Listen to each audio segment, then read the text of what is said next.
Welcome back to today's Photo Minute. My name's Brian Osborne of the Photo Classroom, and today I just want to do a little tutorial on the proper way to set up a tripod. It sounds kind of ridiculous, but it's actually one of those things that there's some common things that you might miss, and if you do, then all of a sudden your camera could actually hit the deck fairly quickly.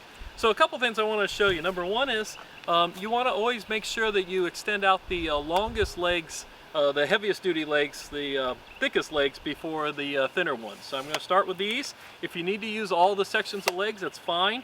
But if not, then just go ahead and use the ones that are the thicker, because you get better stability by doing that. A question came up the other night in our equipment class, or photography equipment class, about a lot of questions about tripod, but one of those was just flip lock legs or twist lock legs. I strongly prefer the flip lock legs. I just know that if it's locked, it's locked. If it's not locked, it's not locked. But you do always want to make sure that these legs are firmly locked in place before you start setting it up completely. Next thing on the list is to make sure you can actually level out the tripod by using the legs to a large degree. It doesn't have to be perfectly level at this point. You can do that with the head later, but it actually looks pretty good. Second thing is make sure you got your quick release plate on you, with you, and then also make sure that it's on very, very tight. I cannot tell you how many times we've seen students that they thought they'd put it on tight, and all of a sudden they started doing vertical pictures, their camera lens was a little bit heavier, and all of a sudden this plate was twisting, and of course if that plate twists enough, your camera could go tumbling to the ground. So make sure this is very, very firmly installed on the bottom of your camera.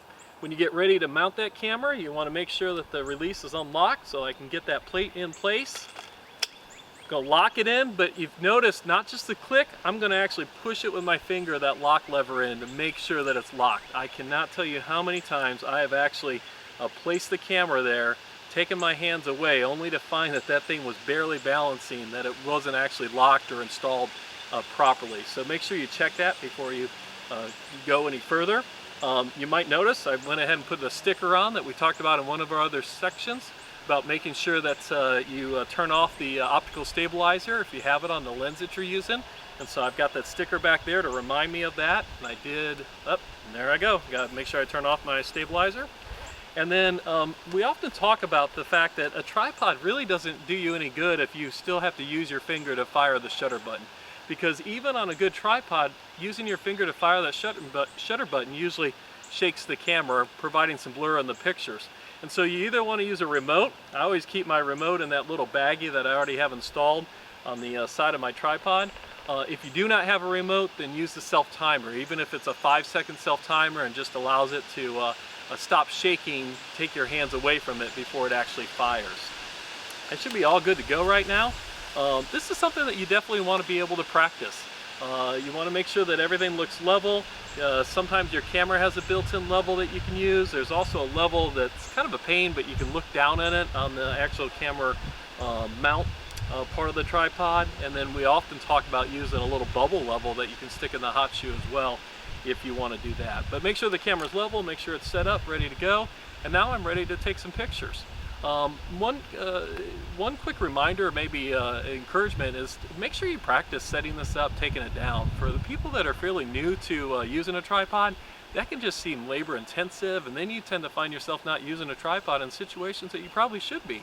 And so it's important to just practice the process of getting it set up correctly, taking it back down.